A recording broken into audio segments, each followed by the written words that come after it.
أعوذ بالله من الشيطان الرجيم بسم الله الرحمن الرحيم السلام عليكم ورحمة الله وبركاته الحمد لله رب العالمين والعاقبة للمتقين ولا عدوان إلا على الظالمين أشهد أن لا إله إلا الله وحده لا شريك له وأشهد أن سيدنا محمدا عبده ورسوله اللهم صل وسلم وبارك على سيدنا محمد وعلى آله وأصحابه ومن تبعهم بإحسان إلى يوم الدين اللهم اشرح لنا صدورنا وحسن أخلاقنا ويسر لنا أمورنا اللهم ارزقنا الفهم والعلم والحكمة والعقل برحمتك يا أرحم الراحمين والحمد لله رب العالمين أما بعد. Yang pertama yang dihormati dan dimuliakan seluruh para pegawai dan jantan kuasa Masjid Al-Mu'minun, yang dihormati dan dimuliakan jantan kuasa pengajian muslimat Masjid Al-Mu'minun, dan seterusnya tuan-tuan muslimin muslimat yang dirahmati Allah Subhanahu Wa Taala sekalian, dan tidak lupa kepada sahabat-sahabat rakan-rakan Facebook yang dirahmati Allah Subhanahu Wa Taala sekalian. Alhamdulillah, sekali lagi kita melafazkan syukur kita kepada Allah Subhanahu Wa Taala di atas kesempatan masa, umur, kesihatan dan segala-gala nikmat yang telah Allah kurniakan kepada kita. Termasuklah akhir-akhir ini kita sudah berada dalam satu tempoh berakhirnya ujian yang besar yang telah Allah kurniakan kepada kita, yang merujuk kepada ujian COVID-19. Alhamdulillah, kita sama-sama bersyukur pada Allah Subhanahu Wa Taala. Dan insya-Allah pengajian jadual pengajian kuliah duha muslimat Masjid Al-Mu'minun pada pagi ini kita teruskan lagi pembacaan kitab yang merujuk kepada kitab hati yang berzikir. Bagi tuan-tuan muslim-muslimat yang dirahmati Allah Subhanahu Wa Taala sekalian yang memiliki kitabnya, khususnya jemaah Masjid Al-Mu'minun, muslimat Masjid Al-Mu'minun, kita insya-Allah pada pagi ini kita teruskan pada perbahasan pada muka surat 50. Muka surat 50, iaitu tajuk yang terakhir dalam bab bab pertama yang membahaskan berkaitan dengan hati. Tajuk terakhir bab pertama berkaitan dengan perbahasan merujuk kepada hati. Dan insya-Allah pada pagi ini kita fokus pada bicara berkaitan dengan pengaruh hati dalam kehidupan dunia dan akhirat. Pengaruh hati dalam kehidupan dunia dan akhirat. Baik, hati adalah sumber kepada segala kehidupan seorang manusia. Hati adalah sumber kepada segala kehidupan manusia, yang menggerakkan segala anggota zahir dan batin manusia. Hati ini amat berpengaruh dalam menentukan arah kehidupan, menentukan kebahagiaan yang sebenar, tempat terbitnya ketenangan dan kelapangan yang membawa kepada kesejahteraan kepada kehidupan manusia. Namun hati ini jugalah yang menjadikan manusia itu kecewa, derita, putus asa serta membawa 1001 kecelaruan, kegelisahan, keresahan dan dalam kehidupan manusia. Yang ini saya yakin tuan-tuan muslim-muslimat yang dirahmati Allah sekalian amat memahaminya keadaan-keadaan begini, kerana hakikat kebahagiaan yang sebenarnya, hakikat ketenangan yang sebenarnya adalah bermula daripada hati. Daripada hati inilah akan memberi suatu ketenangan, kebahagiaan, kelapangan dan 1000 suatu kebaikan yang akan meneruskan kehidupan manusia dalam keadaan bahagia. Tetapi sebaliknya, walaupun manusia itu kaya, walaupun manusia itu berpengaruh, tetapi kalau kehidupan mereka pada hatinya gelisah, tidak tenang, dalam keraguan dan segala-gala sifat yang melanda kepada hati mereka, kecelaruan dan sebagainya, maka ia memberi suatu pengaruh yang besar yang menyebabkan kehidupannya tidak akan bahagia dan tidak akan memberi suatu kesenangan dan ketenangan yang hakiki pada diri mereka. Ini kalau kita bicara tentang kehidupan secara umum di dunia, apatah lagi di akhirat. Akhirat nanti, hati inilah yang akan menentukan ya tempat duduknya kita, sama ada Allah Subhanahu Wa Taala akan membawa kita ke syurga, atau sebaliknya Allah akan Subhanahu Wa Taala menghumbankan ya seseorang manusia itu ke neraka.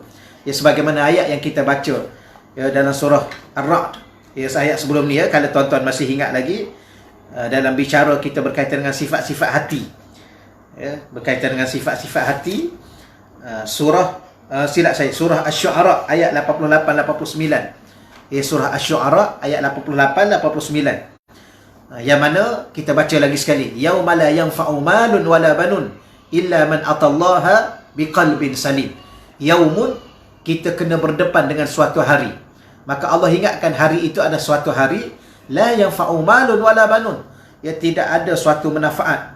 Mal, ya harta benda, banun, begitu juga anak-anak. Illa, melainkan man, ya seseorang yang atallah, yang datang bertemu dengan Allah pada hari itu biqalbin salim, ya dengan membawa seketul hati yang sejahtera, hati yang bersih. Maka persoalan inilah yang dikatakan tajuk yang akan kita bincang pada pagi ini, iaitu pengaruh hati ya dalam menentukan kehidupan kita, bahagia atau deritanya, sama ada di dunia ataupun di akhirat. Dan pada muka surat 50 tu insya-Allah ya, kalau yang ada kitab tu dah mula boleh buka lah insya-Allah. Ya, muka surat 50. Baik, saya bawa satu ayat Quran yang memberi satu, yang menyatakan satu dalil dan bukti daripada Allah Subhanahu Wa Taala berkait dengan ketentuan pengaruh hati dalam kehidupan dunia dan akhirat. Ya, cuma ayat ni yang dibawa terlebih dahulu berkaitan dengan persoalan-persoalan akhirat. Ya, kerana persoalan akhirat ni adalah persoalan yang paling besar di sudut hati, memberi suatu pengaruh kepada ketentuan kehidupan seseorang. Baik, firman Allah Subhanahu Wa Taala, auzubillahi minasyaitonirrajim, wa uzlifatil jannah, dan didekatkan syurga itu lil muttaqin, ya kepada orang-orang bertakwa, ghaira ba'id, ya yang mana tempatnya tiada jauh daripada mereka. Didekatkan syurga itu kepada orang bertakwa, yang mana ianya tidak jauh daripada mereka, daripada orang-orang yang bertakwa. Ya, sebab tu salah satu daripada perkara penting yang kita lalui dalam kehidupan kita, betapa sayangnya Allah kepada umat Nabi Muhammad, umat kekasihnya sallallahu alaihi wa alihi wasallam. Maka Allah anugerahkan kepada kita satu bulan yang dinamakan Ramadan. Kenapa? Kerana dengan Ramadan itu peluang yang paling cerah, peluang yang paling mudah, peluang yang paling besar, yang mana Allah Ta'ala ingin menjadikan kita ni orang-orang dan insan-insan yang bertakwa kepada Allah Subhanahu Wa Ta'ala. Kerana apa? Kerana bila mana kita menjadi orang bertakwa kepada Allah, kerana Allah nak beri kepada orang-orang yang bertakwa itu adalah syurga Allah Subhanahu Wa Ta'ala. Ya, dengan sebab itulah Allah, walaupun pada zahirnya, ya kadang-kadang pada zahirnya Allah, kita katakan, memaksa kita agar tidak makan dan minum di siang hari selama 1 bulan. Allah menggalakkan supaya kita bertadarus, kita bertarawih dan sebagainya. Rupa-rupanya Allah nak pastikan dan memberi peluang kepada kita dengan jalan yang paling mudah agar kita menjadi orang bertakwa. Kerana dengan menjadi orang bertakwa itulah ya kita akan dimasukkan ke dalam syurga. Kenapa? Kerana syurga itu akan didekatkan kepada orang bertakwa. Tapi kalau kita baca ayat lain, kalau kita baca ayat lain dalam surah Ali Imran 131, kalau tak silapnya, ya 131, syurga ini bukan sekadar didekatkan kepada orang-orang yang bertakwa kepada Allah, tetapi syurga ini sememangnya disediakan untuk orang bertakwa. Ya, sebagaimana ayat wasari'u ila maghfiratin min rabbikum, wasari'u, hendaklah kamu bersegera ila maghfiratin min rabbikum, ya kepada keampunan daripada Tuhanmu, wa jannah, dan hendaklah kau bersegera mendapatkan satu syurga, ya, yang mana syurga itu arduhas samawati wal ard, luasnya 7 petala langit dan 7 petala bumi. Uiddat lil muttaqin. Ayat ni ayat yang mengembirakan kita, ya, uiddat, dan syurga itu telah siap sedia. Ya, syurga itu telah siap sedia lil muttaqin, kepada orang-orang bertakwa. Ya, inilah sebagai suatu ayat yang kita menambahkan lagi kegembiraan kita, menambahkan lagi semangat kita untuk kita betul-betul merayu dan merintih kepada Allah dan berdoa kepada Allah agar Allah jadikan kita dan ahli keluarga kita dan ibu bapa kita orang yang bertakwa kepada Allah. Kerana ia ada suatu jaminan untuk kita diberi anugerah, ya, tempat yang penuh dengan kenikmatan. Dan kita kena faham ya bahawa kenikmatan yang paling besar bila mana berada di syurga ialah dapat bertemu dengan Allah dan menatap wajah Allah Subhanahu Wa Taala. Baik, kita teruskan ayat ini lagi ya. Yang tu tadi ayat daripada surah yang kita baca, iaitu surah Qaf ayat 31-35. Baik, saya ulang lagi sekali. Wa uzlifatil jannah, dan didekatkan syurga itu lil muttaqin, ya kepada orang-orang bertakwa, ghaira ba'id, yang mana tidak jauh daripada mereka. Hadza ma tu'aduna likulli awabin hafiz. Inilah yang dijanjikan kepadamu, ya, likulli awab, kepada setiap hamba yang selalu kembali kepada Allah, hafiz, serta memelihara peraturan-peraturan Allah. Ini adalah janji Allah. Kepada siapa? Kepada likulli awab, orang yang sentiasa ingin kembali kepada Allah. Maknanya salah satu daripada pengertian dan ta'rif, definisi siapakah orang bertakwa, ialah orang yang sentiasa jiwanya, hatinya ingin kembali kepada Allah. Orang yang sentiasa jiwa dan hatinya sentiasa menjaga segala peraturan-peraturan yang telah ditetapkan oleh Allah. Baik, kita teruskan lagi ayat tersebut. Ayat 31 dan 32, kemudian kita baca ayat 33. Man khasyar rahmana bil ghaib. Man, sesiapa sahaja. Khasyar Rahman, yang gerun kepada Tuhan Ar-Rahman, ya Tuhan yang Maha Pemurah, yang takut kepada Tuhan yang Maha Pemurah. Bil ghaib, sedangkan dia tidak kelihatan olehnya. Waja'a, dan dia datang kepada Allah biqalbin munib, dengan membawa seketul hati yang bertaubat. Ayat ni pernah kita baca dalam sifat-sifat hati sebelum daripada ini. Ya, kalau tuan-tuan, khususnya muslimat Masjid Mukminun, yang masih ingat lagi yang kita baca ayat yang sebelum daripada ini, salah satu daripada sifat hati bila mana dia bertakwa pada Allah, dan asas kepada takwa kepada Allah ialah zikir. Ya, ingat Allah. Mana mungkin orang itu akan gerun pada Allah, dalam masa yang sama dia lupa Allah. Ya, biasanya dia akan ingat Allah, ingat kebesaran Allah, ingat keagungan Allah, ingat kehebatan Allah, dan kena ingat juga betapa kalau Allah itu murka kepada kita, maka kita akan gagal seluruh dunia dan akhirat kita. Ya, alhamdulillah bersama dengan kita Al-Fadhil Ustaz Sabah, ya Abdullah. Ya, selalu beliau juga membuat kuliah live, ya, yang saya juga kadang-kadang saya ikut kalau ada kesempatan masa, insya-Allah. Terima kasih Ustaz. Baik, kita teruskan lagi muslimat yang dirahmati Allah sekalian, ya. Baik, kemudian setelah dibicara tentang persoalan hati, hati yang ingin kembali kepada Allah, hati yang sentiasa menjaga peraturan Allah, hati yang datang dalam keadaan ingin bertaubat, sentiasa terlintas di hati kita bertaubat kepada Allah. Dan pernah saya ulang lagi sekali apa yang kita bincang sebelum daripada ini. Tambah-tambah di saat-saat akhir umur kita, ya, dalam perjalanan hidup kita untuk bertemu dengan Allah Subhanahu Wa Taala ini, semakin hari kita semakin dekat, maka kita kena doa dan minta secara khusus. Ya Allah, tolong anugerahkan ke dalam hati aku, ya Allah, sentiasa datang dan hadir dalam hati aku ni rasa ingin bertaubat kepadamu, rasa ingin kembali kepadamu, rasa ingin sentiasa dekat denganmu, dan rasa menyesal.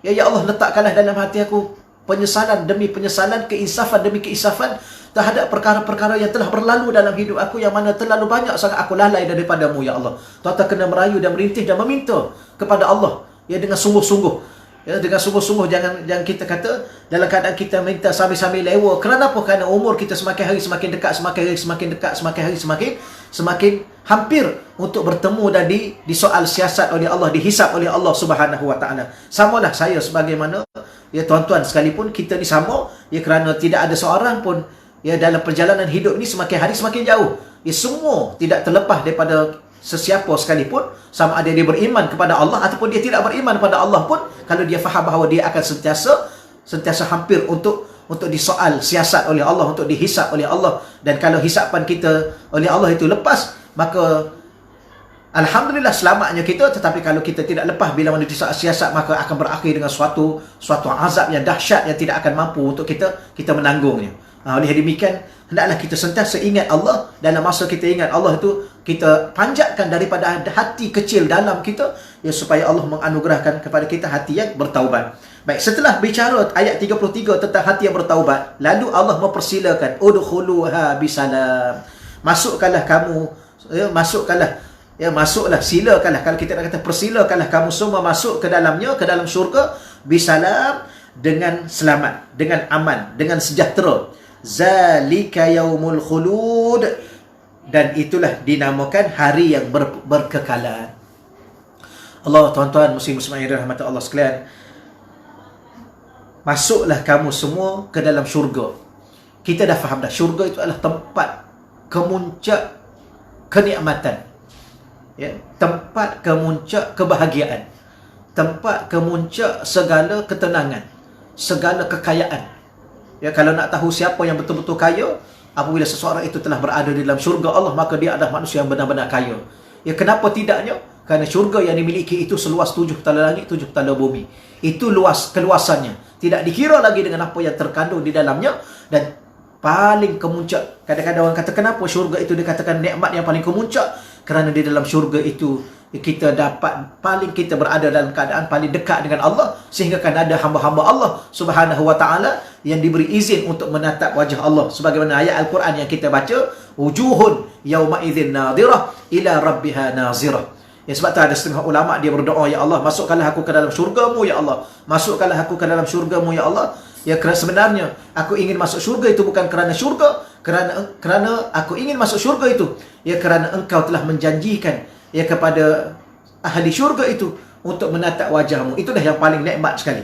Ya, yaumul khulud. Dan yang paling nikmat juga ialah bila mana nikmat itu kekal. Zalika yaumul khulud. Itu adalah hari yang berkekalan. Ya, tidak ada suatu nikmat yang paling besar, yang paling hebat bila mana nikmat itu kekal. Dan kekal itu ada suatu jaminan daripada Allah yang maha kekal. Ya, bukan daripada sesiapa. Lahum ma yasha'una fiha waladaina mazid. Lahum, dan bagi mereka, bagi ahli syurga itu, ma yasha'un, bagi ya, segala perkara yang mereka inginkan. Waladaina mazid, dan di sisi kami ada lagi tambahan-tambahan. Subhanallah. Walaupun Allah telah beri kepada kita segala kenikmatan yang tidak mampu digambarkan. Ma la ainun ra'at wala uzunun sami'at wala khatara fi qalbil bashar. Iaitu kata Nabi SAW, syurga ada suatu tempat yang mala ainun ra'at, ya, tidak pernah lagi mata kita memandang, segitu hebat kenikmatannya. Ya, wala uzunun sami'at, tidak pernah lagi telinga kita mendengar betapa hebatnya ya syurga itu. Sebagaimana apa yang telah kita tengok, sehebat mana, sebesar mana, seagung mana, seindah mana, semewah mana apa yang kita pandang pada hari ini, ya, bahawa syurga itu jauh lebih hebat dan lebih mewah lagi. Dan itulah tuan-tuan sekalian, ya. Ya, nanti kita kata tak perlu kita bincang detailkan sangat. Ya, kita harap-harap saya nak habiskan tajuk ini pada pagi ini, supaya pengajian yang akan datang nanti kita dah mula baca pada bab yang kedua, berkaitan dengan zikir. Yang ini berkaitan dengan hati. Baik, kemudian ya, pada muka surat 51, yang ni bicara tentang hadis baginda Rasulullah SAW. Dan hadis ni saya yakin ya, ramai di kalangan para asatizah kita, para tuan guru kita telah mengajar hadis ni di surau-surau, di masjid-masjid, yang mana khususnya bila mana mereka membaca kitab Matan Arba'in Al-Imam An-Nawawi rahimahullahu ta'ala. Ya, hadis berkaitan dengan halal dan haram yang jelas. Baik, saya baca secara ringkas insya-Allah ya, sebagai suatu ulangan dan menjadi suatu dalil betapa ayat yang kita baca tadi tentang kesan bila mana kita kembali ke akhirat. Yang ni sementara kita berada di dunia, maka hadis ini, ya, bicara Nabi SAW ini, sabda Nabi SAW ini adalah merupakan bicara untuk membuktikan kepada kita betapa hati itu memberi pengaruh yang begitu besar dalam menentukan kehidupan dunia dan akhirat kita. An Sayyidina Nu'man bin Bashir radhiyallahu anhu qala, ya, daripada Sayyidina Nu'man bin Bashir berkata, sami'tu Rasulullah sallallahu alaihi wasallam yaqul, ya, di mana aku telah mendengar sendiri. Ya, hadis ini daripada Nabi SAW, di mana Nabi SAW bersabda, innal halala bayyin, ya, sesungguhnya perkara halal itu adalah nyata, jelas. Ya, innal halala bayyinun. Bagi siapa yang berminat dalam bahasa Arab, inna itu dinamakan adatut taukid. Ya, adatut taukid, suatu perkataan yang digunakan oleh Rasulullah SAW untuk menunjukkan sungguh-sungguh. Dan dia punya fungsi dia, inna wa akhawatuha, perkataan selepasnya isim itu dibaca baris atas, innal halala, ya, bayyinun, bayyinun, iaitu jelas, nyata. Baik, wa innal harama bayyinun, dan sesungguhnya perkara haram itu juga jelas, nyata. Wa bainahuma, dan di antara kedua-duanya, di antara halal dengan haram itu, ya, ada perkara yang dinamakan umurun mushtabihat, ya, perkara-perkara yang disebut perkara yang syubhat. Hadis ni dah banyak kali dah, ya, dah banyak kali kita duk baca dalam kitab-kitab, dalam pengajian-pengajian. Cuma saya ulang lagi sekali lah, ya, sebagai suatu dalil yang begitu nyata sekali betapa sesiapa yang tidak, yang menjaga hatinya atau tidak mengawal hatinya atau tidak bersungguh-sungguh menjadikan hatinya berzikir dan sentiasa ingat pada Allah, memberi suatu kesan yang terlalu amat besar. Jadi perkara ini dikaitkan dengan soal haram dan halal dan haram dalam melalui sebuah kehidupan. Maka di antara benda halal dan benda haram tu ada perkara yang disebut benda syubhat, benda yang tidak jelas, yang tidak nyata halalnya dan tidak jelas juga haramnya. La ya'lamuhunna katsirun minan nas, yang mana perkara syubhat ini ramai di kalangan manusia tidak mengetahuinya. Ya, tak tahu benda-benda begini. Dia janji, ada setengah orang ni janji dia dapat makan dengan kenyang, okey selesai. Kalau dia cari rezeki, dia boleh kaya, dia boleh senang, okey selesai. Adakah rezeki itu halal atau haram, makanan itu halal atau haram? Ada setengahnya tak peduli sangat. Ada setengahnya tak jelas halal, tak jelas haram. Ya? Tak jelas halal, tak jelas haram. Tapi ada setengah orang tu dia tak tahu. Ya, janji benda yang tak jelas ni, nak kata haram tak boleh. Maka jalan je lah. Tapi sebenarnya tak jelas halal, tak jelas haram ni ada beberapa perkara yang memberi kesan dalam kehidupan kita. Sebab maka Nabi mengatakan famanit taqasyubuhat, maka sesiapa yang berhati-hati dalam perkara syubhat, ya, berhati-hati dalam perkara syubhat, menjaga sungguh-sungguh dirinya dalam perkara syubhat, diguna perkataan ittaqa, ya, yang selalu kita sebut perkataan taqwa.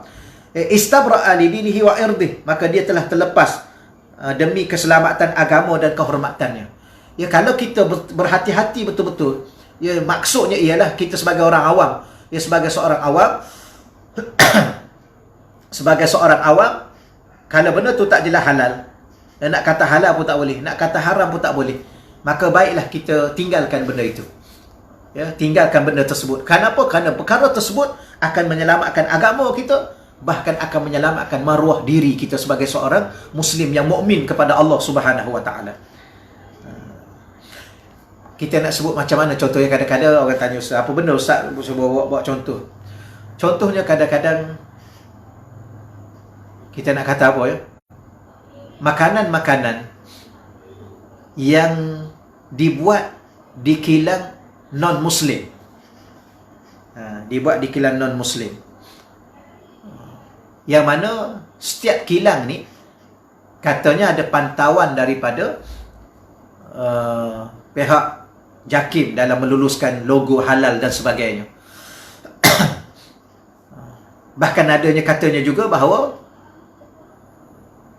yang memasaknya, yang membuatnya adalah orang Islam. Itu kalau jelas, kalau nyata dan jelas begitu.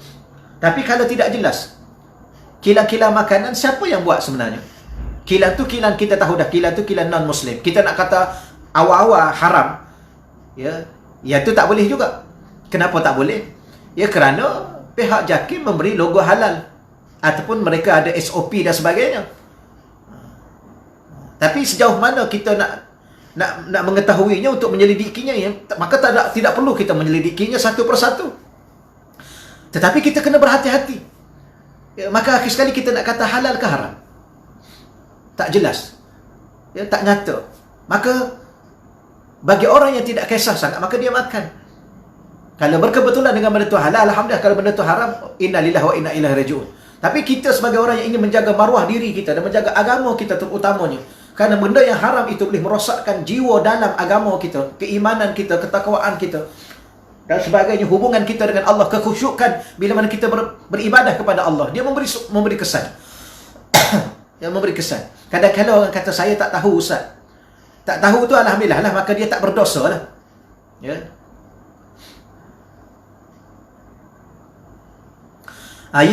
Ya, kalau akak sebut, ya, kalau ada sijil halal tu, dia tu JAKIM tu akan datang cek. Ya.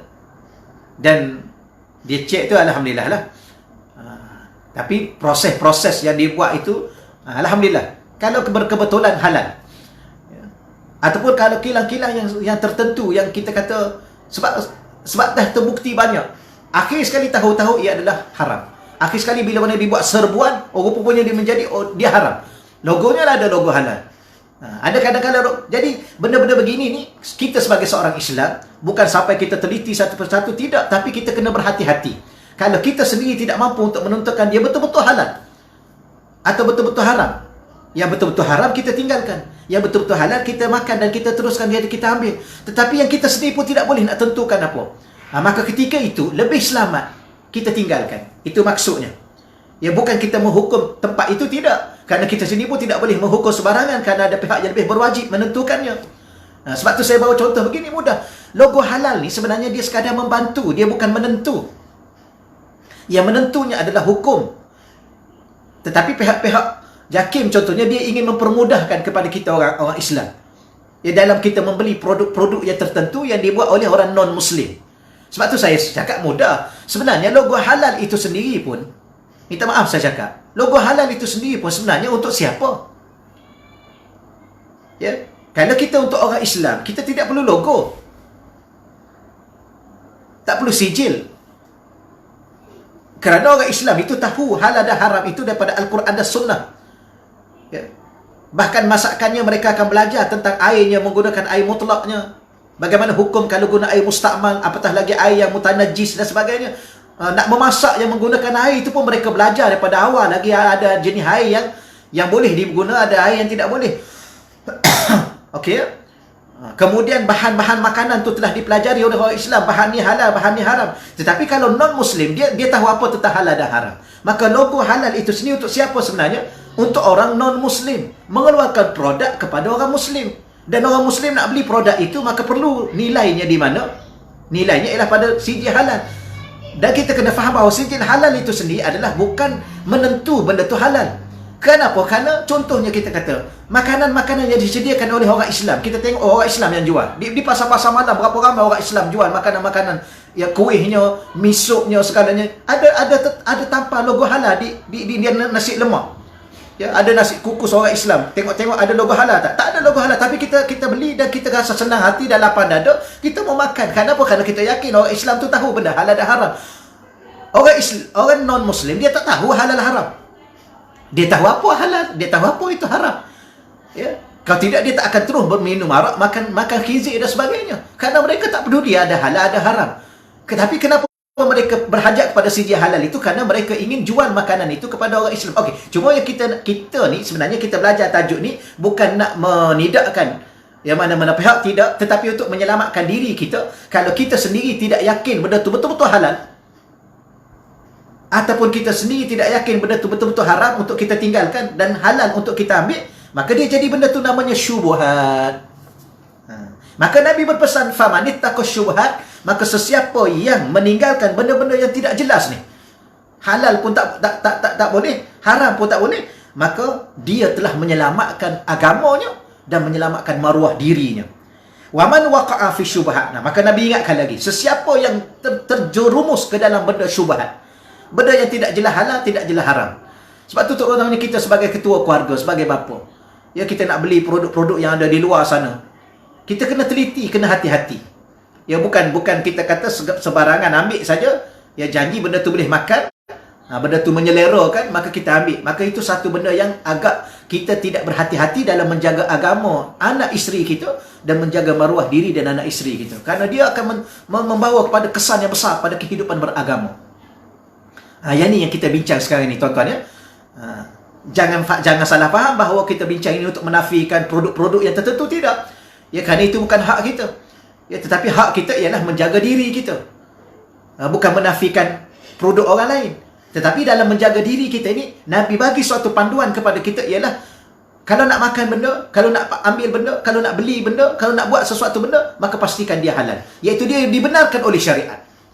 Ya, secara terang-terang dibenarkan oleh syariat. Habis macam mana nak tahu? Sebab tu nak kena belajar. Syariat Islam ni nak kena belajar. Bukan kata kita sekadar mengaku kita sebagai seorang Islam, kemudian kita tidak belajar tentang Islam, peraturan Islam, halal haram dalam Islam. Itu tidak boleh. Maka kita kena belajar. Alhamdulillah, kita sedang belajar.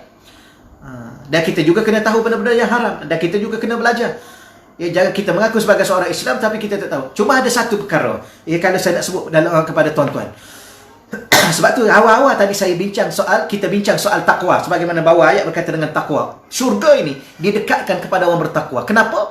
Kerana orang bertakwa ni, Allah jadikan hati dia bersifat sebagaimana Al-Furqan. Tuan-tuan baca dalam surah Al-Anfal ayat 29. Ya, kalau tak salah saya, tuan-tuan rujuk baliklah, ya. Surah Al-Anfal ayat 29. Ya ayyuhalladzina amanu in tattaqullah. Wahai orang-orang beriman, sekiranya kamu bertakwa pada Allah, yaj'al lakum furqana, maka Allah akan jadikan untukmu furqan. Maka kalau kita baca dalam kitab An-Nasaih Diniyah wal Wasaya Al-Imaniyah, Imam Habib Abdullah Haddad, beliau mengatakan bagaimana sifat Al-Quran, Al-Furqan itu adalah Al-Quran yang bersifat untuk menentukan atau membezakan antara hak dan batil, antara halal dengan haram. Maka sifat itu diletakkan di dalam hati orang bertakwa. Maka kalau hati bertakwa, dia boleh jadi scanner. Ya, dia akan pergi ke satu tempat, contohnya dia nak ambil satu benda, hati dia rasa macam, kalau hati dia rasa lapang, rasa tenang, maka dia boleh ambil, maknanya itu adalah halal. Ni orang yang berada pada satu tahap yang hebat lah. Ya, bagi saya, bagi tuan-tuan, bagi kita orang awam tu, mungkin jauh kita pada tahap itu, tapi harap-harap kita berusaha ke arah itu dan berdoa kepada Allah supaya Allah meletakkan perkara itu dalam hati kita. Ya, kerana pernah juga sahabat Nabi bertanya kepada baginda Rasulullah sallallahu alaihi wasallam, ya, macam mana nak tahu benda tu halal, benda tu haram? Maka dha' yadaka ala sadrik. Ya, Nabi SAW mengatakan, letak tanganmu di atas dada. Ya, fa innal qalba, sesungguhnya hati. Hati yang bagaimana ni? Yang ini kita bincang pasal hati. Hati yang berzikir kepada Allah. Bila mana hati itu hati yang berzikir, akan menjadikan hati itu hati yang bertakwa kepada Allah. Ya, akan menjadikan hati yang bersifat dengan Al-Furqan. Maka dha' yadaka ala sadrik, letak tangan kamu atas dada. Fa innal qalba, maka sesungguhnya hati ini yaskunu lil halal. Dia akan rasa tenang dengan benda halal. Wa yattaribu lil haram, bahkan dia akan rasa gelisah. Dia rasa tak sedap hati dalam perkara-perkara yang haram. Contoh makanan lah, kita pergi ke satu restoran. Ya, kalau kita sentiasa beramal dengan zikir dan sebagainya, dengan bacaan-bacaan dan sebagainya, ya, maka bila mana begitu kita pergi, kadang-kadang kita makan sesuap makanan, hati kita mula dah rasa tak sedap. Ya, jangan tanya mulut sedap semua. Ya, mulut semua sedap. Jadi saya respon pada Puan Azizah, bukan saja makanan yang halal, tapi sumber macam mana kita mendapat makanan pun patut dikira. Betul? Ya, betul. Ya, satu hal juga. Yang pertama, benda tu halal. Yang kedua, daripada mana sumber itu? Adakah sumbernya untuk mendapatkan benda itu pun halal juga? Yang tu satu bab lagi. Ya, terima kasih Puan Azizah. Ya. Terima kasih. Ya, satu bab lagi. Yang sekarang kita hanya bincang benda tu halal ke tidak dulu. Okey, halal. Okey, jelas. Satu hal. Contoh air mineral lah kan. Air mineral. Saya selalu bawa contoh air mineral. Ya, air mineral yang halal ke tak? Air mineral halal lah. Ya, tapi kalau kita curi air mineral tu, maka air mineral tu jadi haram. Kenapa? Kerana salah cara mendapatkannya. Tapi biasanya, walaupun air mineral yang dicuri, ada logo halal tak pada air mineral tu? Sudah tentu ada. Kerana semua botol-botol air mineral ada logo halal. Tapi kalau dicuri haram. Kenapa haram sedangkan di situ ada logo halal? Itu yang mengatakan bahawa logo itu bukan menentukan segala-galanya. Dia hanya membantu kita. Tapi kalau cara mendapatkannya adalah haram, maka dia juga jadi haram walaupun di situ tertampal logo halal. Okey, baik, insyaAllah. Baik, seterusnya kita teruskan. Maka Nabi memberi pesan, waman waqa'a syubhat, waman waqa'a fi syubhat, sesiapa yang terjerumus dalam perkara syubhat, waqa'a fil haram, maka dia telah dikira terjerumus ke dalam perkara haram. Wal iyazu billah. Maka akhir sekali kita fahamlah. Ya. Ya, maknanya kita hanya pastikan dalam hidup kita ni makan dan berinteraksi dengan hanya benda halal sahaja. Kalau selebihnya benda tu adalah benda haram ataupun benda syubhat, maka dia dikira satu kumpulan sahaja benda haram dan benda syubhat. Yang tu yang kita risaukan. Ya, kerana Nabi mengatakan waman, sesiapa sahaja waqa'a fi syubhat, yang telah terjerumus ke dalam perkara syubhat, waqa'a fil haram, maka dia telah dikira terjerumus dalam perkara-perkara haram. Karra'i yar'a haulal hima, ia seumpama orang yang mengembala di sekitar kawasan larangan. Yushiku an yarta'a fihi, ya, dibimbangi, ya, ternakannya, ya, termasuk memakan perkara yang diharamkan tadi. Baik, ala, ketahuilah, wa inna likulli malikin himan. Ya, ketahuilah, ini saya cepatkan ya. Ketahuilah bahawa setiap raja itu ada kawasan larangan. Ya, sebagaimana kita fahamlah, raja-raja ni dia ada taman-taman larangan mereka, kawasan-kawasan larangan yang kita orang awam, orang kebanyakan ni tak boleh masuk sebarangan. Maka disebut begitulah ibarat yang dibawa oleh baginda Rasulullah SAW. Ya, ala, ketahuilah, wa inna likulli malikin, setiap raja itu himan, ada kawasan larangan. Ala, maka ketahuilah, wa inna himallah maharimuh, Allah juga ada kawasan larangan, dan kawasan larangan Allah adalah perkara-perkara yang diharamkan oleh Allah. Manusia ada yang di kalangan kita, manusia ni ada raja. Sebenarnya siapa yang raja yang sebenarnya? Allah. Ya, kalau manusia tu ada raja, Allah itulah raja yang sebenar-benar raja. Malikin nas, ya, raja kepada seluruh manusia. Dan bukan setakat Allah tu raja, ilahin nas, dia adalah Tuhan kepada seluruh manusia. Maka bila mana sifat raja yang ada atas muka dunia ini pun di kalangan makhluk ini pun ada kawasan larangan, bagaimana Allah raja kepada segala raja ini juga ada kawasan larangan. Maka apakah kawasan larangan Allah? Maharimuh, perkara-perkara yang diharamkan oleh Allah. Ala, dan ketahuilah, wa inna fil jasadi mudghah, bahawa di dalam jasad itu ada seketul daging. Iza salahat, apabila baiknya daging itu, salahal jasadu kulluh, maka baiklah ya jasad keseluruhannya. Wa iza fasadat, dan apabila rosaknya ya daging itu, fasadal jasadu kulluh, maka rosaklah seluruh jasad. Ala wa hiyal qalb, ketahuilah yang dimaksudkan seketul daging itu adalah hati. Hadis ni sebenarnya dah banyak kali dah kita baca, dan saya yakin tuan-tuan pun dah faham dah. Ya, itulah suatu kenyataan yang begitu tegas daripada baginda Rasulullah sallallahu alaihi wasallam, bahawa betapa hati yang ada seketul dalam hati, dalam diri saya, dalam diri tuan-tuan muslim-muslimat yang dirahmati Allah sekalian ni, memberi suatu pengaruh yang begitu besar dalam hidup dunia akhirat. Maknanya kalau baik hati itu, maka seluruh kehidupan kita, jasad kita, kehidupan kita baik. Tapi kalau rosaknya seketul itu, maka rosak seluruh kehidupan kita. Baik, di sini saya nak baca satu huraian secara ringkas. Ya, saya terus terjemah dan huraian ringkas kepada hadis tadi. Baik, qala Ibnu Rajab, ya, qala Imam Ibnu Rajab, berkata Imam Ibnu Rajab rahimahullah taala, ya, Ibnu Rajab Al-Hambali, ta'liqan, memberi suatu ta'liq. Ya, dia kata apa? Ta'liq, ya, sedikit catatan lah, penghuraian ringkas ala zalik terhadap hadis tadi. Beliau mengatakan begini, zakara Nabi sallallahu alaihi wasallam, Nabi sallallahu alaihi wasallam telah menyebut kalimatan jami'ah, satu kalimah yang begitu sempurna, ya, lengkap, sempurna, li salahi harakat ibni Adam wa fasadiha, bagi memberi suatu petunjuk, ya, menunjukkan kebaikan gerak-geri anak Adam, ataupun sebaliknya keburukan gerak-geri anak Adam, tingkah laku anak Adam. Okey, ya? Maka hadis tadi kalau kita faham, Nabi nak bicara tentang suatu perkara, iaitu bagaimana nak menentukan gerak-geri saya, gerak-geri tuan-tuan, tingkah laku kita sebagai seorang Muslim ini, adakah dia merupakan tingkah laku yang baik, perbuatan yang baik, tindak tanduk yang baik, ataupun sebaliknya. Maka itulah apa yang Nabi nak cerita. Baik, kemudian dia mengatakan, wa anna dzalika kullahu bihasbi salahil qalbi wa fasadiha, sesungguhnya ataupun secara umumnya, kita terjemah ringkas, secara umumnya bagaimana menentukan ataupun meletakkan suatu neraca kebaikan pada tindak tanduk kita, ialah pada kebaikan hati dan kerosakan hati.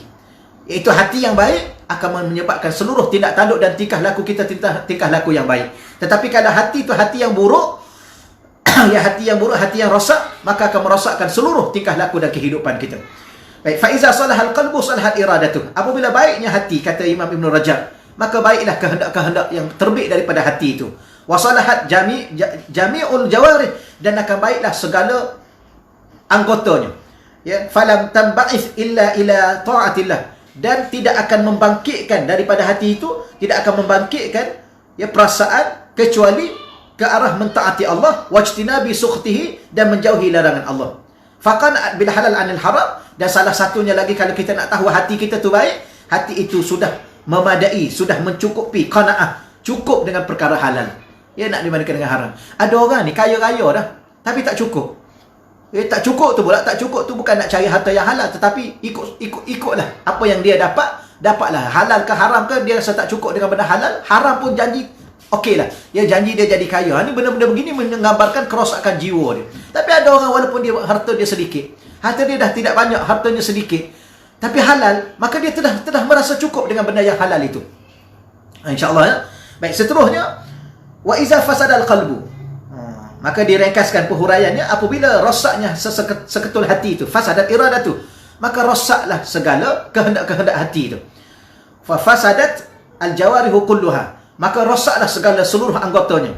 Wa ba'athat fi ma'asillah, dan tidak ada sesuatu yang bangkit daripada perasaan hati itu kecuali untuk berbuat maksiat pada Allah dan ke arah kemurkaan Allah Subhanahu wa taala. Walam taqna bil halal, dan hati yang seumpama ini tidak akan rasa cukup dengan benda yang halal.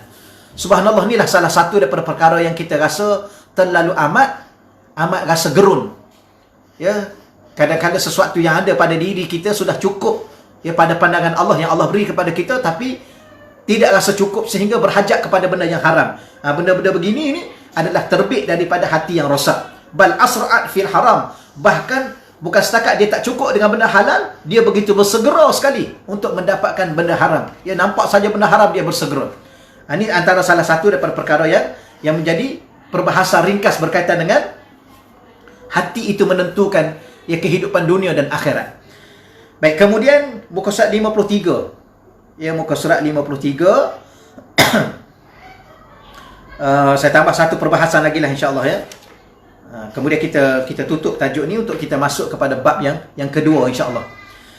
Baik, hati juga dianggap raja atau pemerintah kepada segala anggota, yang mana setiap anggota dianggap rakyat yang akan mematuhi setiap arahan dan perintah daripada hati.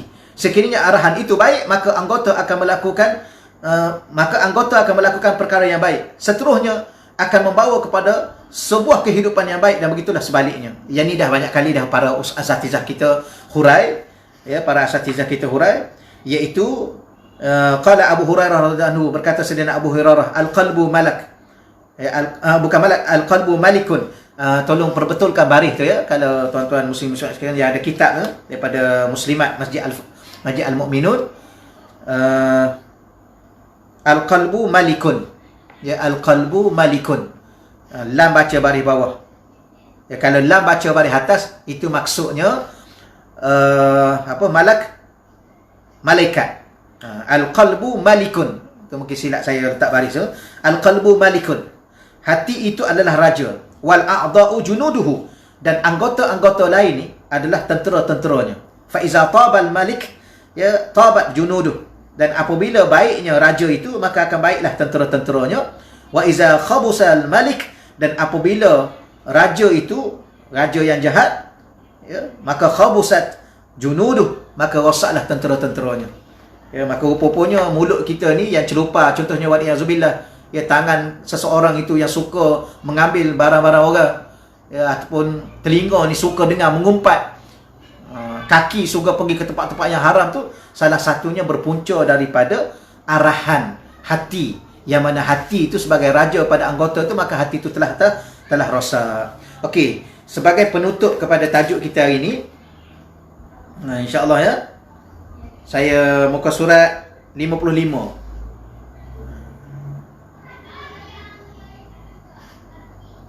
Okey, muka surat 55 tuan-tuan. Bagi yang ada kitab lah. Muka surat 55, kita renung satu ayat Al-Quranul Karim, yang juga merujuk kepada hati, yang mana suatu kenyataan daripada Allah Subhanahu wa taala. Di mana Allah berfirman dalam surah Al-Fath ayat 4 hingga 5. Huwallazi, huwa, dialah Allah.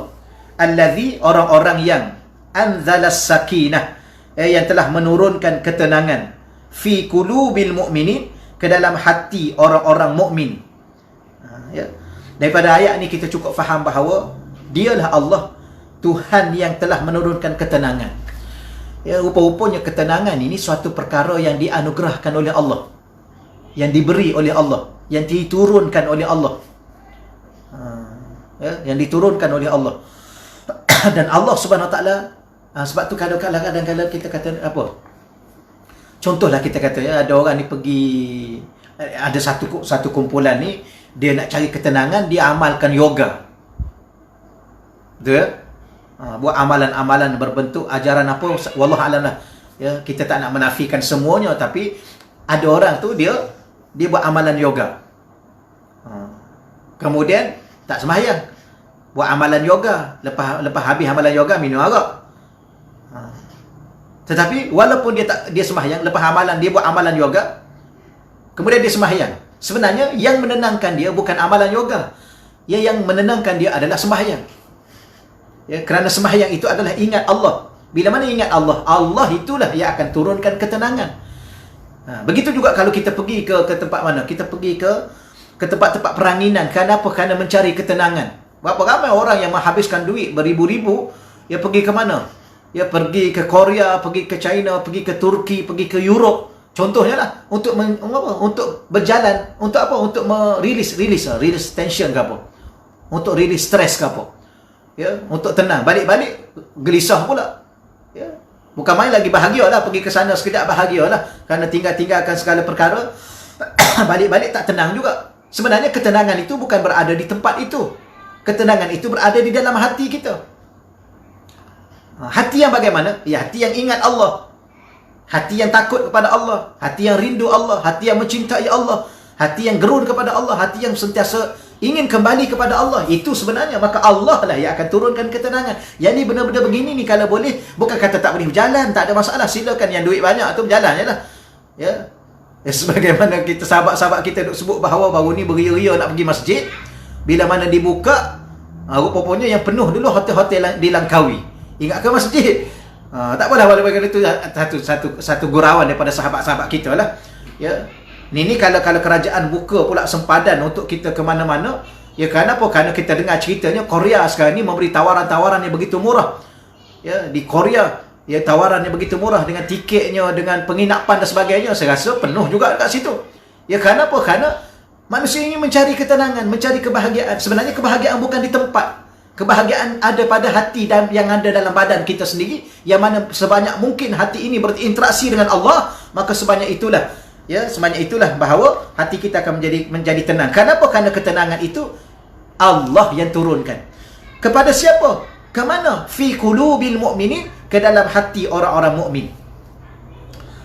Dan apabila Allah turunkan ke dalam hati orang mukmin, yang ni yang kita faham bahawa hati orang kafir ni dia tak tenang. Ya, kerana ketenangan itu dari Allah yang turunkan ke dalam hati orang mukmin. Maka orang kafir tidak ada ketenangan dalam kehidupan mereka. Ya.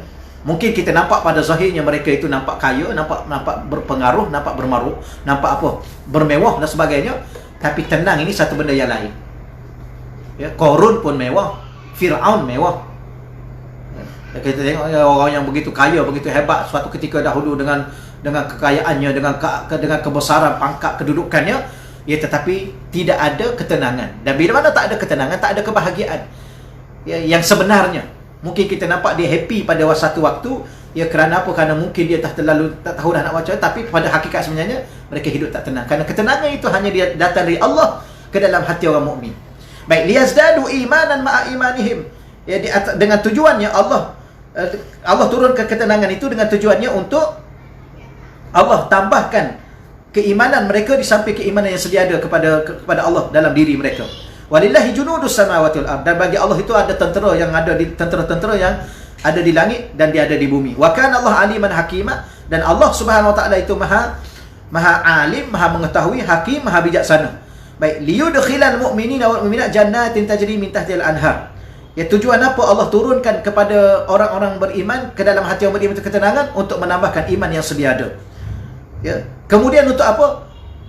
Liyudkhilal mu'minina wal mu'minat, untuk Allah masukkan orang-orang lelaki yang beriman dan orang perempuan yang beriman ke dalam syurga, kepada syurga yang mana tajri min tahtiha al-anhar, yang mengalir ya di dalamnya sungai-sungai, khalidina fiha, dan mereka kekal di dalam syurga itu.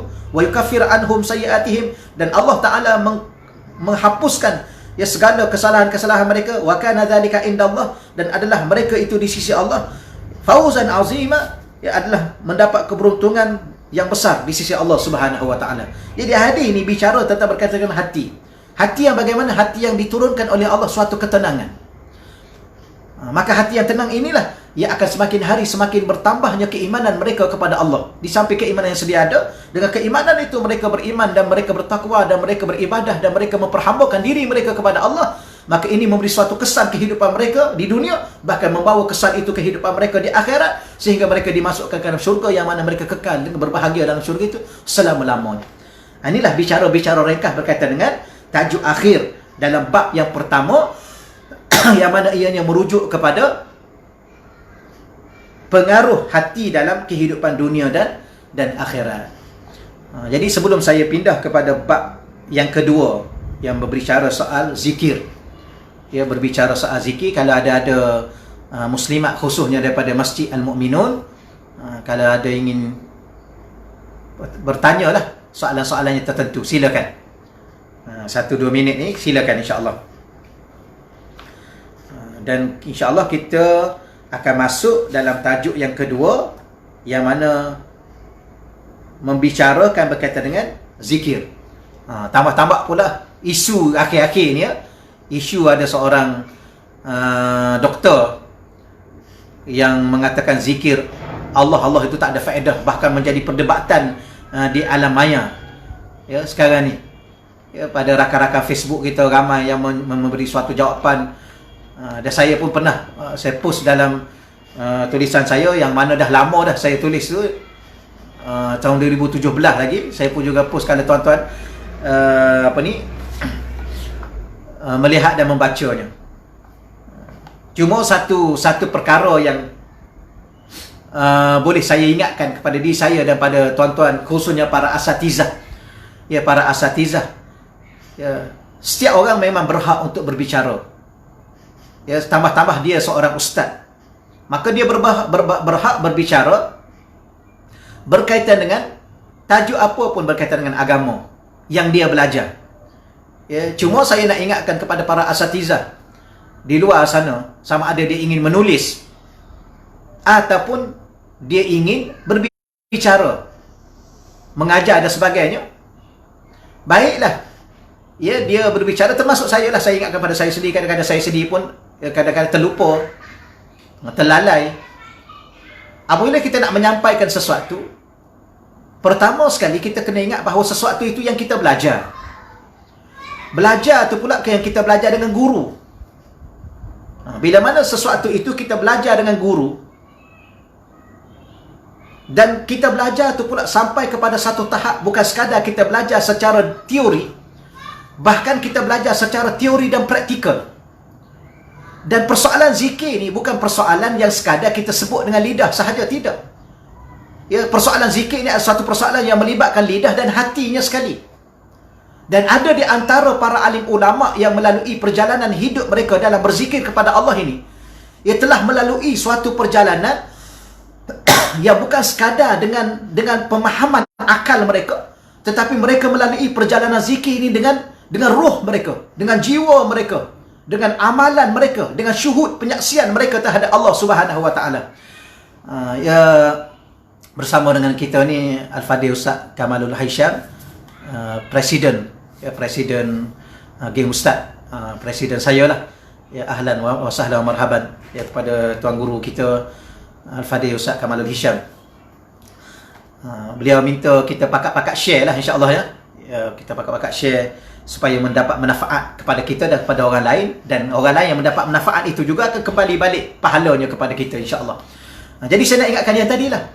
Ya, seulang lagi sekali, ya, sebagai suatu peringatan kepada saya khususnya, yang orang gelar saya ni ustaz walaupun kadang-kadang kita tidak layak.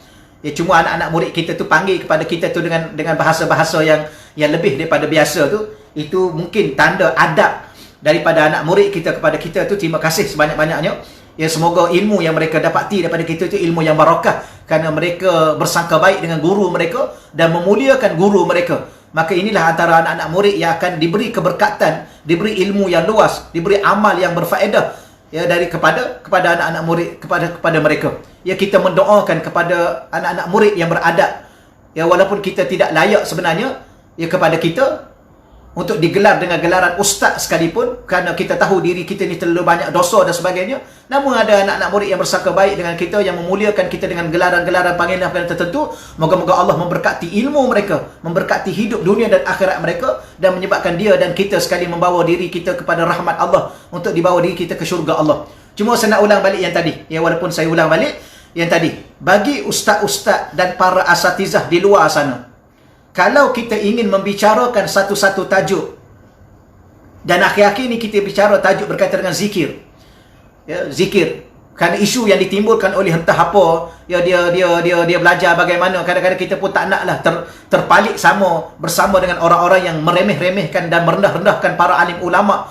Ya, tidak sekali-kali, ya. Ya, kalau kita nak bicarakan apa yang kita faham, kita bicarakanlah. Janganlah pernah kita memperlekehkan dan merendah-rendahkan para alim ulama. Cuma saya nak bagi tahu apa yang kita nak sebut. Yang pertama sekali ialah kita kena belajar tentang perkara itu, ya, dengan siapa? Dengan ahlinya. dengan ulama yang berkeahlian dalam bidang itu. Contohnya dalam bidang zikir. Dalam bidang zikir ni, ulama yang berkeahlian dalam bidang zikir ialah ulama-ulama tasawuf, ulama-ulama sufi, para murabbi mursyid, yang mana mereka berbicara soal zikir bukan sekadar mereka berbicara dengan faham akal mereka, tetapi mereka berbicara dengan zauq, dengan syuhud, dengan penyaksian mereka terhadap keagungan, kebesaran dan tenggelam dalam ketauhidan kepada Allah Subhanahu wa taala.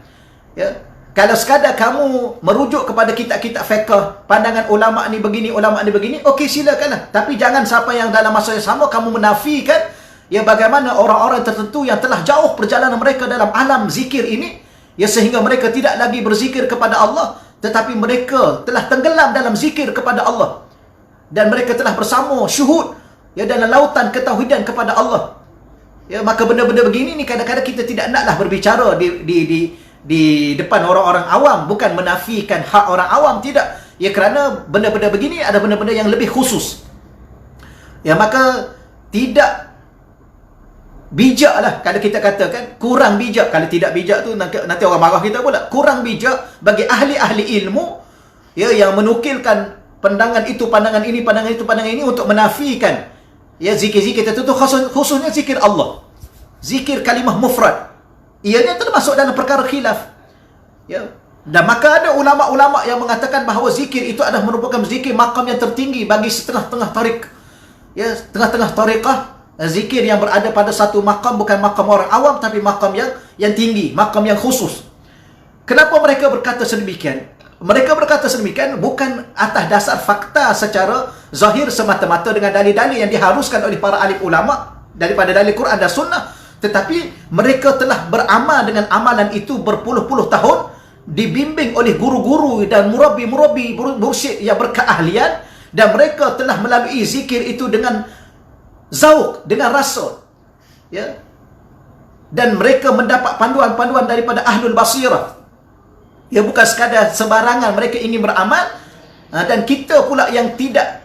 Sebab tu kadang-kadang dalam bab-bab tertentu, contoh kita kata dalam bab politik lah. Dalam bab politik, orang yang tidak berkecimpung dalam bidang politik dan tidak berguru dengan guru politik, maka boleh dia bercakap pasal politik, tapi dia jangan menafikan politik orang lain.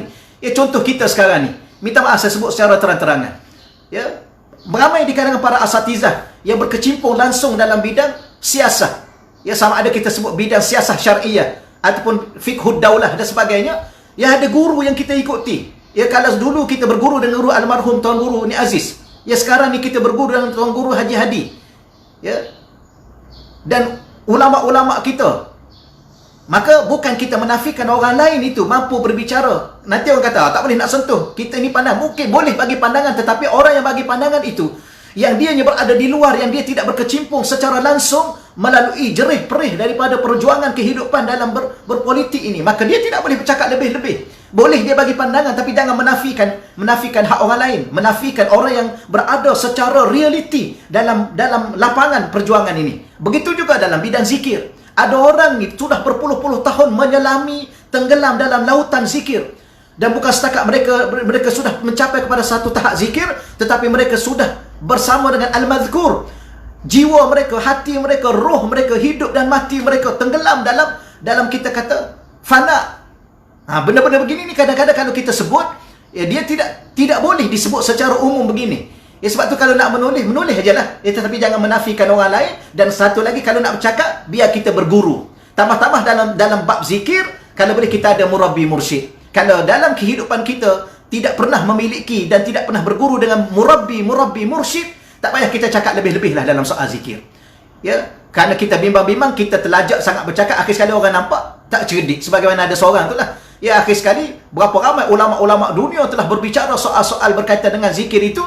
Akhir sekali dia cakap pula dalam keadaan bukan cakap secara ilmiah, tetapi cakap secara sombong, akhir sekali memperbodohkan diri sendiri. Ini benda-benda beginilah. Sebab tu insya-Allah bab yang kedua nanti, ya insya-Allah kepada muslimat Masjid Al-Mu'minun, ya kita bahas secara detail. Ya, satu persatu bagaimana perhatian. Tolong tanyalah, ya setakat mana saya setakat ni minta maaf, bukan saya nak sebut apa. Ya, saya belajar pasal zikir ni dia daripada Mesir dahulu daripada tahun 1997 pertama Syekh Yusuf Muhyiddin Al-Baqir rasanya hafizahullah taala sampai hari ini. Ya, dekat 23 tahun. Ya, 23 tahun ya saya melalui perjalanan ini, dan sebab itulah kadang-kadang kita nak cakap lebih-lebih pun kita pun tak pandai juga sebenarnya, tapi kita melalui secara teori dan kita melalui secara praktikal, dan kita sudah merasai bila mana saat-saat bagaimana kita berzikir dengan zikir-zikir tertentu, bagaimana berlaku perubahan dalam jiwa kita. Kalau tidak jadi baik pun kurang-kurangnya memberi satu perubahan yang besar dalam kita memahami hakikat kehidupan untuk kembali bertemu dengan Allah bersama dengan sahabat-sahabat kita. Ya, masa saya sebut tadi lah. Yang saya sebut tadi, ada orang ni bercakap pasal politik Islam. Kemudian tidak bersetuju itu, tidak bersetuju ini, tidak bersetuju itu, tidak bersetuju. Sedangkan dia hanya baca daripada buku-buku. Kalau dia baca buku, okey lagi. Ya, kerana buku yang dia baca, mungkin dia baca buku-buku politik. Tapi yang dia bacanya ialah daripada internet. Dia baca daripada sumber-sumber yang tidak sahih. Dia baca Malaysia Kini, kemudian bercakap lebih-lebih. Sumbernya apa? Sumbernya Malaysia Kini sahaja. Benda-benda begini ni, tuan-tuan sekalian, minta maaf ya, saya sebut lagi sekali. Walaupun kuliah ni, kuliah muslimat daripada Masjid Al-Mu'minun. Jadi benda-benda begini ni, agar saya dengan sahabat-sahabat sekalian dan akak-akak semua tidak terkeliru dalam perbahasan-perbahasan di akhir zaman ini. Ya, kerana kita kena tahu dan kena ingat kita berada di akhir zaman. Maka perkara yang paling baik sekali bila mana berada di akhir zaman, kita berpegang dengan para alim ulama. Berpegang sungguh-sungguh dengan para alim ulama. Ya, para alim ulama ahli sunnah wal jamaah yang menjadi majoriti, ya, majoriti umat, majoriti ulama. Ya, jangan kita tercenderung kepada ya satu-satu fahaman yang mereka merasa mereka saja benar. Ya, kalau kita katakan zikir Allah itu telah termasuk dalam bab khilaf. Ya, ada yang mengatakan begini, ada yang mengatakan begini, sudah. Yang tak nak beramal, sudah, jangan beramal. Yang nak beramal, dia beramal. Tapi kalau yang nak beramal ni juga, dia kena belajar. Dia kena belajar bagaimana cara beramal. Bukan sebarangan dia pergi beli buku kat kedai, dia balik baca, dia rasa nak beramal. Ya, tidak, dia kena ada murabbi mursyid. Maknanya bukan sebarangan beramal. Maka orang yang sudah beramal, yang sudah merasai kenikmatan berzikir dengan zikir Allah ini, ia berada pada suatu kedudukan tahap kerohanian yang tertentu dalam perjalanan hidup mereka, sehingga mereka mencapai kasyaf dan sebagainya, fana dan sebagainya. Maka benda-benda begini ni bukan sebarangan, bukan boleh dibuat-buat. Bukan saja-saja kita nak berzikir, tidak. Ya. Dan ada ulama-ulama bercerita dalam kitab-kitab ayahandanya, dia kata, ayah saya tidak akan tidur malam kecuali berzikir 15,000 zikir Allah. Banyak kisah-kisah begini ni. Maka kenapa mereka sanggup berzikir sampai 15,000 satu hari satu malam sebelum mereka tidur? Ya, kerana apa? Ya, kerana mereka ini telah merasai dan tenggelam dalam perjalanan zikir itu. Jadi saya setakat tu dahululah untuk pagi ini, insya-Allah ya. Jadi untuk pengajian yang akan datang nanti pada bulan depan nanti, kita dah mula baca tajuk bab yang kedua, bahas zikir. Ya, kita mendalami tajuk-tajuk zikir. Pada ketika ini ada perbahasan-perbahasan khusus yang akan kita baca. Ya, kalau di sana ada beberapa perkara yang Abang Zul pun ada ya, jauhilah fahaman Wahabi. Ya, kalau kita sebut Wahabi, mereka tak mengaku. Tak mengaku mereka bukan Wahabi. Tapi kalau kita cerita pasal Wahabi, mereka marah. Sedangkan mereka bukan Wahabi, itu yang pelik. Ya, kadang-kadang orang ni kita jadi pelik je. Jadi itulah ya. Kita cakap Wahabi, dia kata saya bukan Wahabi. Saya tak terlibat dengan fahaman Wahabi. Dan bila mana kita buat teguran pada Wahabi, dia yang jawab, yang mempertahankan Wahabi. Tu wallahualam kita pun tak faham siapa dia sebenarnya. Ya, siapa mereka ni sebenarnya. Fahaman Wahabi ni adalah fahaman yang kita kata pada dasarnya dia bertolak daripada memahami ayat-ayat mutasyabihat, ya, ayat-ayat muhkamat. Dia ada dua, ayat muhkamat dengan ayat mutasyabihat, iaitu golongan-golongan yang memahami ayat mutasyabihat secara literal. Itulah. Baik, Kak Ruby, ya, insya-Allah kita jumpa lagi lah insya-Allah ya pada pengajian yang akan datang nanti. Ya. Mereka kata Nabi tak pernah zikir. Nabi tak pernah. Itulah selalu Nabi tak buat. Nabi tak pernah. Nabi tak buat, Nabi tak pernah. Ya, dia ni kalau kita belajar bab dalil, kan saya pernah sebut pada tuan-tuan ni, belajar bab dalil. Dalil ni ada masadir. Dalil ni nak buat amalan mesti ada dalil. Nak tahu dalil mesti ada sumber dalil. Nabi tak buat, itu bukan dalil. Ya, Nabi tak buat, itu bukan dalil. Maaf tu mencelah. Boleh Ustaz. Malaysia bab agama terlalu terbuka, tiada undang-undang menjaga akidah aswaja. Anda pun keliru banyak nak fahaman. Kalau tak ada belajar sifat 20 tu. Ya. Kalau tak ada belajar sifat 20, anda pun pening. Gak macam mana ikut tu lah ramai-ramai. Itulah begitulah, betul lah. Ya, tak ada satu itulah, walau bagaimanapun bila mana pihak-pihak jawatan agama, contohnya kita di Selangor lah. Ya, kita di Selangor ni, Jawatan Agama Selangor mengeluarkan tauliah.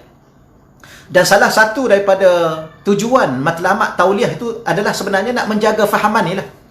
Ya, saya bersetuju sangat-sangat bila mana para ustaz ni ya disyaratkan untuk mengambil tauliah kerana memastikan bahawa masyarakat tidak dihidangkan dengan pemikiran-pemikiran yang kesian pada masyarakat awam. Ya, mereka baru nak mula belajar, bahkan mereka baru mula nak berminat, bahkan mereka yang dah lama berminat sekalipun akhir-akhir ni dah jadi keliru, jadi pening dan sebagainya. Ya, sesuatu perkara yang terlalu amat sedihlah dalam berlaku dalam masyarakat kita. Ya, dalam perkara apa yang berlaku akhir-akhir ni. Tapi walau bagaimanapun, tuan-tuan sekalian mesti kena betul-betul ya berpegang dengan para alim ulama dan menilai. Dan kita kata majoriti. Salah satu daripada kaedah kita menentukan majoriti. Majoriti ulama-ulama kita di Malaysia ni daripada dulu sampai hari ni ia mengajar sifat 20 untuk masyarakat awam. Selebihnya kalau dah bijak, dah pandai, dah masuk universiti, nak bahas tentang khilaf-khilaf dalam bab furuk-furuk, cabang-cabang ilmu, itu terpulang lah. Ya, tapi untuk orang awam, ya kita kata dalam bab mengenal Allah dan menjaga tauhid mereka kepada Allah, maka mengaji sifat 20 itu pun dah tinggi kalau kita bahas secara tinggi. Ya, nampak saja sifat 20 wujud kidam baqa' mukhalafah tu, kalau kita bahas bab ta'alluqnya, bab macam-macam lah kalau kita nak sebutnya. Itu wallah alam insya-Allah ya. Dan saya rasa setakat tu dahulu, dan kepada tuan-tuan muslim-muslimat yang dirahmati Allah sekalian, pada hari Jumaat ni, hari Jumaat nanti saya bersiaran dalam geng ustaz. Ya, hari Jumaat pukul 6.30 pagi. Ya, saya bersiaran dalam geng ustaz Cintakan Ulama. Kenapa saya sebut? Sebab saya baca kitab ringkasan akidah Ahli Sunnah wal Jamaah. Saya ringkaskan, ada satu buku saya ringkaskan secara perbahasan-perbahasan ringkas sebagai ulang kaji balik akidah-akidah Ahli Sunnah wal Jamaah agar kita tidak terkeliru dengan apa yang ada. Ya, alhamdulillah insya-Allah ya, dengan apa yang ada dan perbahasan-perbahasan yang keliru. Kalau boleh bersama dengan kami lah. Dan geng ustaz juga ada menganjur korban. Sebagaimana baru-baru ni kita juga menganjurkan untuk kita bagi dagi-dagi tu. Kalau tuan-tuan ada kesempatan, bolehlah bersama dengan kami insya-Allah. Dan terima kasih lagi sekali kepada pihak Masjid Al-Mu'minun, para pegawai dan jawatan kuasanya, dan terima kasih kepada urustia muslimat Masjid Al-Mu'minun. Setakat ini dahululah kuliah saya pada pagi ini. InsyaAllah kita bertemu lagi kalau ada masa kesempatan pada bulan-bulan yang akan datang pada bab yang kedua, membicarakan kitab Hati yang Berzikir insyaAllah ya.